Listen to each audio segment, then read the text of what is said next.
The world today is broken. Business, financial, and political leaders have led us into despair, and the selective pop culture style news that floods our mainstream media have done nothing but fuel anger and confusion among the American population and the population of the world. Fortunately, there is a logical solution to fix many of the ills that plague us all today.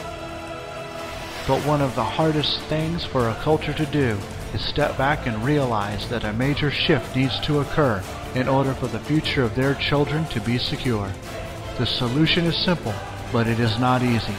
Changes of this nature never are, but they are obvious throughout history, and they mark key points in humanity where we rose to the next level and made life better for a larger group of people.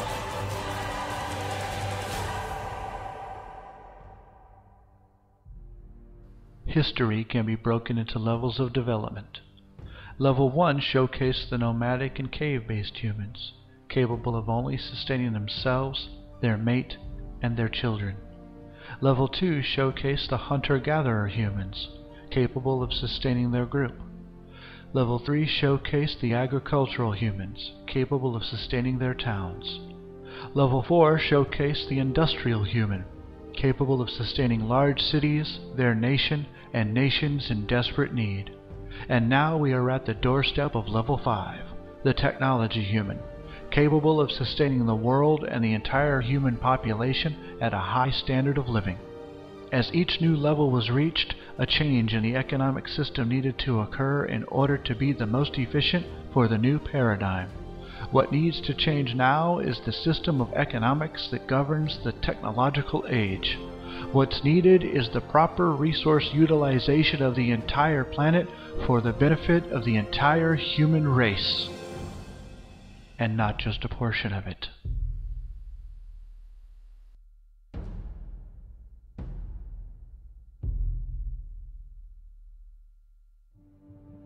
But before we detail this change, we must start by addressing the problems we're facing today and the root cause as to why we have them in the first place. Only by understanding our problems and how they came about can we begin to develop a solution. We have inflation, ever-increasing taxes, significant unemployment, political corruption, energy concerns, financial instability, crime, environmental issues, and so much more. It is obvious why the world is so stressed and humanity suffers as it does. Now, more than ever, is the time for humanity to stand up and do something about it.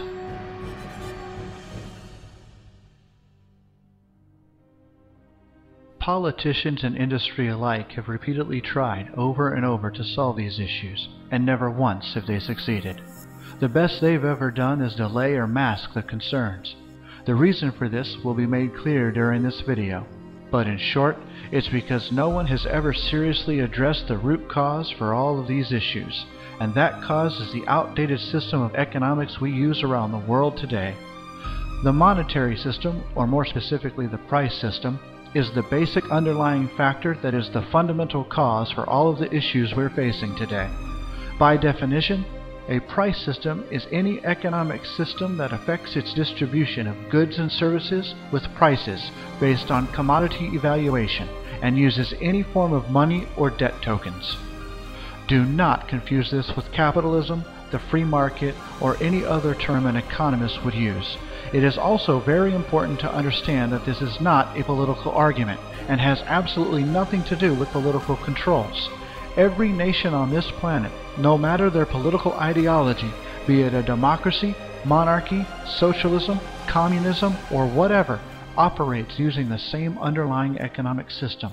They all employ this system for the exchange of goods and services throughout the world. It is the one major common link between everyone, which is also why it is the fundamental cause for so many problems we see in the world today. And here's why. The monetary system requires two key components to work: scarcity and growth. In the past, prior to 1800, these two requirements were perfectly valid throughout the world. This was a time when traveling just 500 miles was dangerous, if not deadly, and the shipping of goods was no less difficult.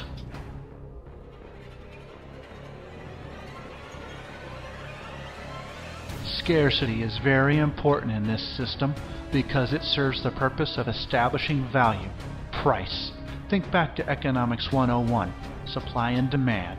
The less the supply, the more scarce it is. Therefore, the price is higher. The more the supply, the less value it has, so the price is lower.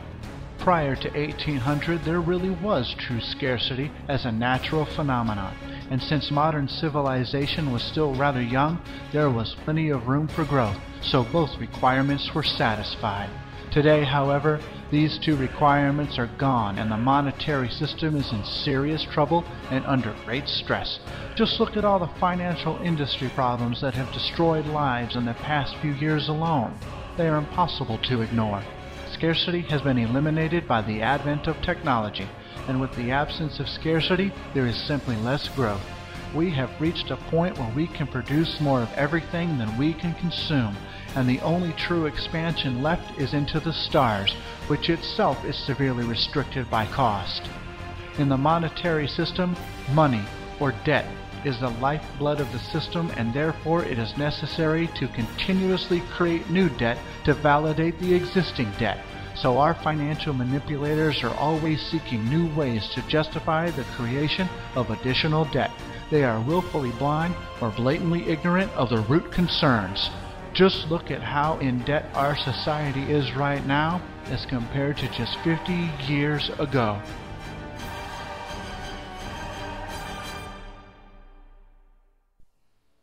It's important to notice that it was around 1980 when the debt started to skyrocket, which coincides perfectly with the fact that this was also the time when technology started to seriously expand, giving humanity the ability to make life better for everyone, if the technology would be used that way.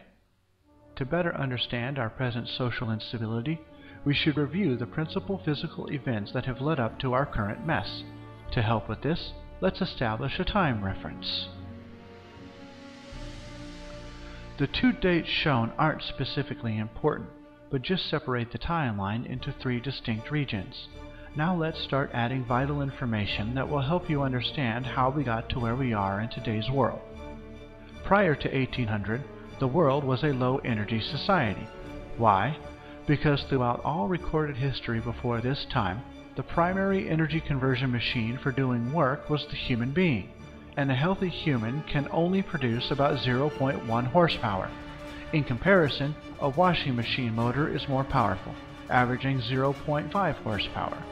Regardless of this low power number, 98% of all work done during this time was a result of human labor, because humanity had not yet developed advanced technology to do the work for them. The other 2% came from sources outside of human muscle, which we will call non-human energy. The sources of this energy came from animals, like horses and oxen, and crude technology like windmills and water wheels. Because the human being is so limited, the output of his work is also limited. So no matter how many people you had on the job or how long they worked, they could never produce quite enough to cover growing populations or provide a high quality of living for everyone. If ever a few people did enjoy a decent standard of living, it was always at the expense of the many who barely survived. The fact is that throughout history, 95% of all people were either peasants, serfs, slaves, or indentured servants, even up through the time of George Washington. From the dawn of man until around 1800, the 98% of work done by humans and the other 2% by other means never changed. Ever. This is over 7,000 years of recorded human history with absolutely zero change in this dynamic. This caused every society on the planet to live in a social steady state, which means that there was no change in the rate of energy conversion at all. There was no fundamental change in how people worked to produce goods, and so scarcity prevailed everywhere.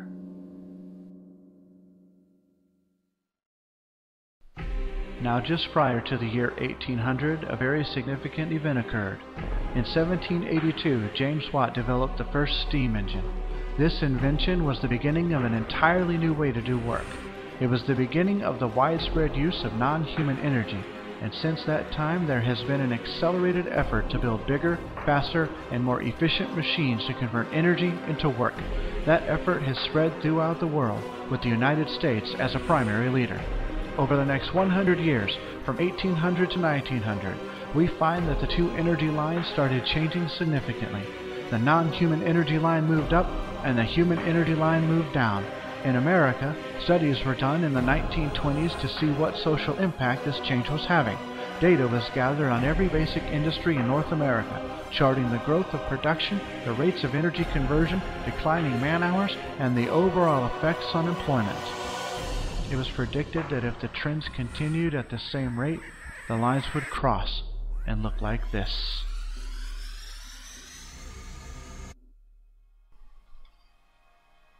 Humanity was evolving from a low-energy society to a high-energy society as the two lines switch places. This new condition is the exact opposite of what had occurred all throughout recorded history, and that is no small change. Time to get a bit technical, so bear with me. As of 1992, noted by the U.S. Department of Commerce and Census, America had over 35.3 billion horsepower of installed prime movers. What does that mean? Prime movers are mechanical engines, turbines, and work animals, which originally convert fuels or force, such as wind or falling water, into work and power. Let's break it down by person. Prior to 1800, the average society had an energy conversion of just 2,000 kilogram calories per person. Does that number sound familiar? What is the calorie intake that is labeled on virtually every food item you buy? A 2,000 calorie diet. So it makes sense that if people are the primary workers, their energy is limited by their average calorie intake. Now back to 1992.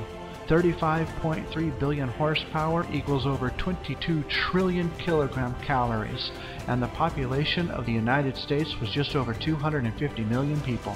So in 1992, America was converting more than 89,000 kilogram calories per person of just non-human energy.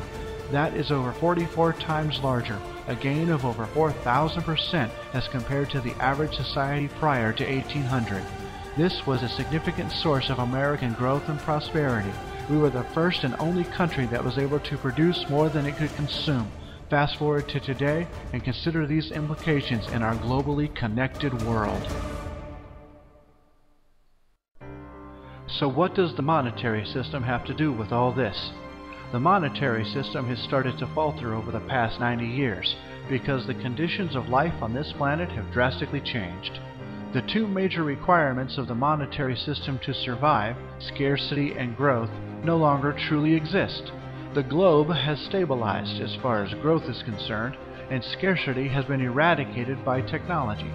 As a result, we've experienced serious economic problems, and any solution that has ever been tried has served only as a patchwork solution of bubblegum in a cracking dam that is destined to break. No solution ever addresses the fundamental problem, because to do so would require a fundamental shift in our economic structure, and the people who have benefited the most from this system refuse to change the game. The surveys done in the 1920s covered every manufacturing industry, which were then plotted on charts. This chart is a summary of all those findings averaged together. The first line reflects physical production. From 1830 to 1900, production was low and growth was slow. Then we moved into a period of rapid growth. This was due to advances in technology and machinery, and a greater use of non-human energy. From 1900 to about 1930, there was a spectacular exponential growth in physical production, at about 7% per year, compounded each year. However, this could not last forever, and a leveling off occurred. Now let's add another curve to show what was happening to the man-hours per unit. This represents one person working 1 hour, regardless of their task. Notice in the early 1800s that man-hours were high, but then dropped as industry developed. This was inevitable, because it was cheaper to use technology versus people. A kilowatt-hour will do the work of 26 man-hours, but at a far less cost. The monetary system encourages businesses to replace costly manpower with cheaper and more productive technology in order to maximize profit. Now, from the 1980s onward, we have a unique situation that has never been present throughout the history of mankind. High production with far less human work needed. This would be great for everyone were it not for the interference of the monetary system, because labor is a major commodity that is bought and sold in the marketplace. Time for a third curve, which shows you what happens to labor and consequently what happens to purchasing power. This third curve represents total man-hours, the sum total of all time put in on the job in manufacturing by all people. As you can see, from 1830 to the turn of the century, total man-hours was low and the growth was slow. It followed the growth of production very closely, as they are directly related. Then it also grew along with production, but it didn't level off like production did. It reached a peak and then turned downward. This is an event that occurs in every industry. Total man-hours rises to an all-time high and thereafter declines. It is an event that occurs only once in any given industry.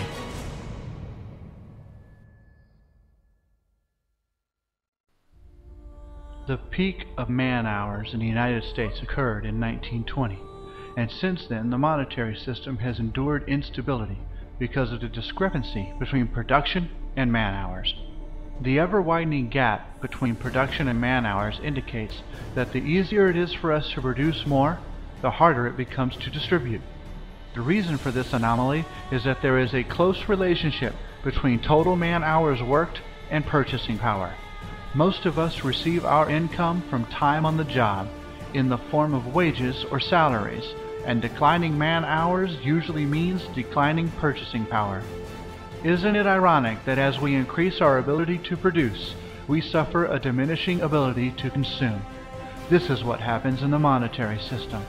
The basic problem today is not balancing the budget, but balancing our newfound global resource management capability with global consumption.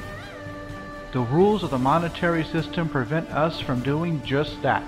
Distribution is carried on by a series of exchanges based on scarcity values that no longer truly exist, and money is used to make these exchanges.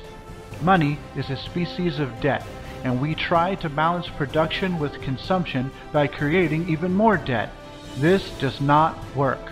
The reason is because there is little relationship between the creation of debt and anything in the real physical world. Debt nor money is a real resource we need to live. It's a contrived human creation that is no longer valid in today's advancing world. The man-hour curve is a physical phenomenon, whereas the growth of debt is an abstraction. Let's look at the growth of debt and you will see the difference.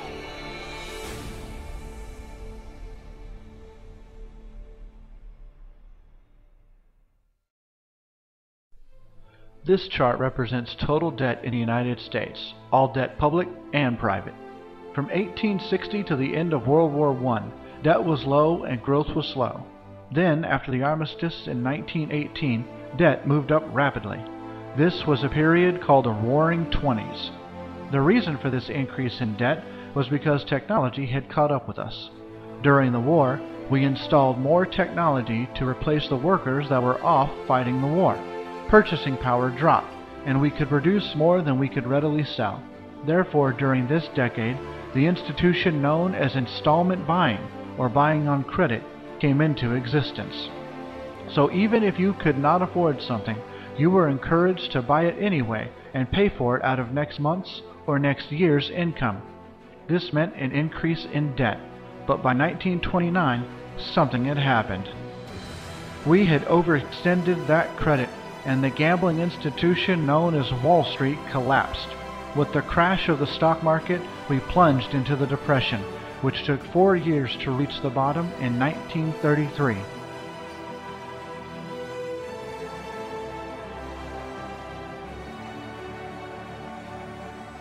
Now the government stepped in because it had to. And what did it do? It tried to bolster the failing monetary system by creating more debt. Sound familiar to what's happening now? How did they do this? They began the practice of spending more money than they took in taxes, which is called deficit spending. During the Roosevelt administration, they tried to bolster the economy by giving purchasing power to unemployed people by means of welfare, and failing businesses were also put on welfare, which is called subsidies. One could say that the monetary system went in a hock in 1933, and the federal government has been on a deficit spending binge ever since. Now this infusion of government funds falsely stimulated business, and debt started upwards again. Now at this point, 1941, something else happened. There was another reprieve for the failing system called World War II. That provided a reason to put all the unemployed people back on the job or into the armed forces. We ran the factories wide open, turned out a tremendous amount of goods, shipped them overseas, and blew them up. And although it was necessary to protect the world from the likes of Hitler, the war did not solve any of our domestic problems, and as you can see, debt has skyrocketed ever since. In spite of the hardships of the Depression and the heartbreaks of the war, the monetary system did not come to a complete stop. We have stumbled and bumbled along in one way or another. And why is that? We have kept the failing system from complete collapse by various and devious ways. We have maintained scarcity artificially. Back during the Depression, when there were so many people without jobs and their families were hungry, we had tremendous surpluses of food stored around the country. Was it given to the people? No, because it's not profitable to give away food, even to the starving population.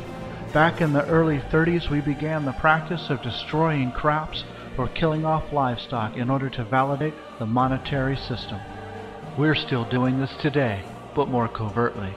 Since 1933, the government has spent billions of dollars paying farmers not to grow, and they have also tried to curtail the production of corn and wheat for human consumption, most notably on the recent alternative fuel ethanol project, which is a waste of food and not a good alternative fuel to begin with. In the monetary system, when food becomes too plentiful, we limit it. This is to sustain price or value, to keep the system going, and if people happen to be hungry, then it seems to be of little importance to the people making the decisions on how the monetary system works. Industry uses different tactics. They operate on a low load factor, meaning they only run 1 or 2 shifts or shut down completely, even though they have the capability to run 24/7, 365 to produce necessary products. Then there's the more wasteful practice of turning out shoddy merchandise. These inferior products that break down or wear out in short periods of time are created to ensure high turnover. If a company could make something that lasted 100 years, and we do have the materials and technology to do that, they wouldn't do it, because how would they sell the next version? To make more profit. Just look at all the recalls of late on various products like toys, cribs, food, cars, appliances, and more. Destroying all those faulty products ensures scarcity. There are hundreds of thousands of junky products turned out every week in order to assure a high turnover for a fast profit. This is the way the system works.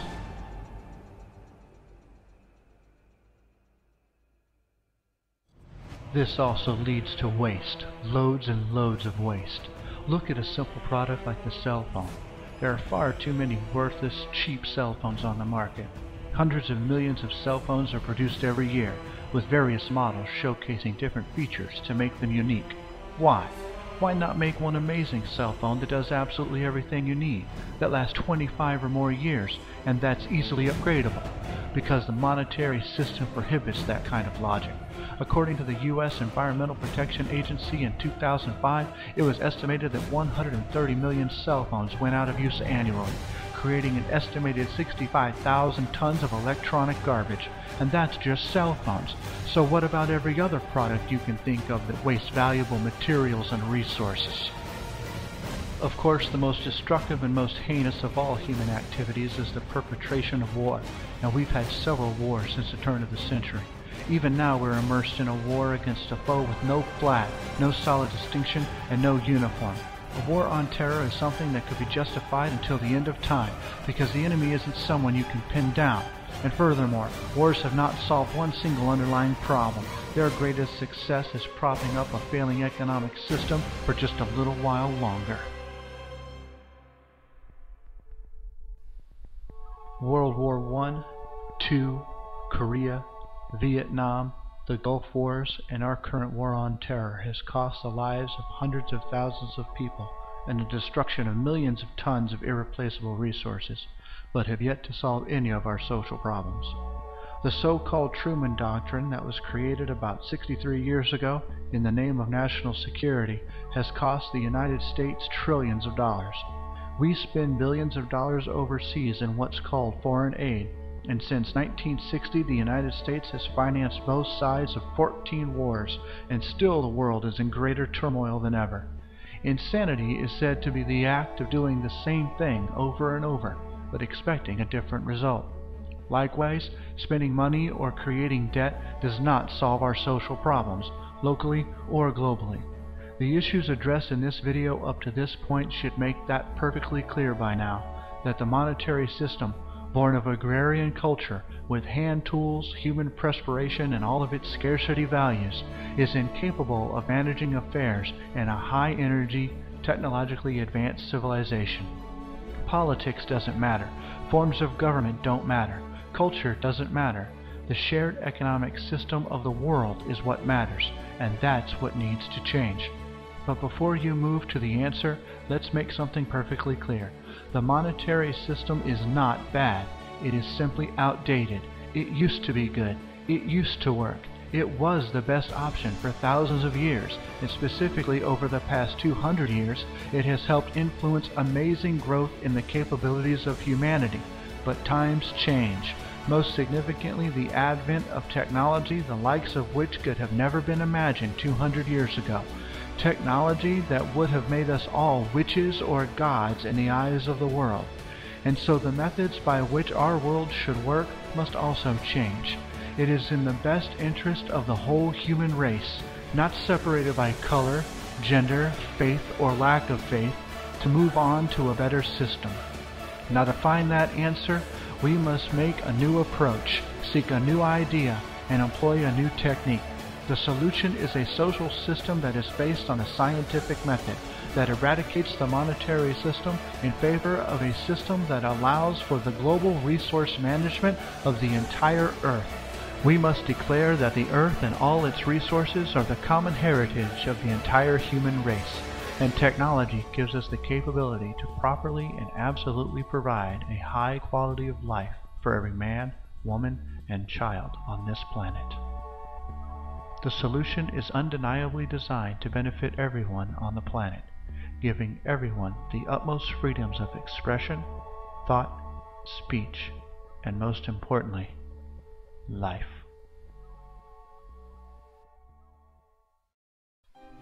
If you are a person of faith, consider this. The Lord's Prayer states that we should make earth as it is in heaven.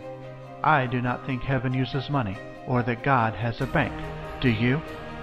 We must eliminate the gap between the haves and the have-nots. We must ensure that a child born anywhere in the world has the freedom to pursue all positive paths. We must reconnect mankind to nature by eliminating our harmful ways without reverting to primitive standards, using technology to live like kings but behave like proper stewards of this fertile planet. This video is but a first step in your understanding. Now is the time to move on to the next step. The Venus Project and the Zeitgeist movement offer the solution. The link shown before you will give you details as to how the solution works. You will also find the website easy to navigate and should answer all of your questions. But if it doesn't, that is why the Zeitgeist movement exists. The Zeitgeist movement advocates the vision of the Venus Project and is focused on spreading the message of how to fix many of the problems we have today. The Zeitgeist movement is a place to find answers and converse with others who also want to see a better world. Changing over 7,000 years of human economic structure is by no means easy, but it is necessary. Every day thousands of people die that should not. Every day we step closer and closer to the edge of our own demise. It is time to let the world know that there is a solution that will solve our root problems. It is time to evolve to level 5, the technology human, and make the world a better place for generations to come.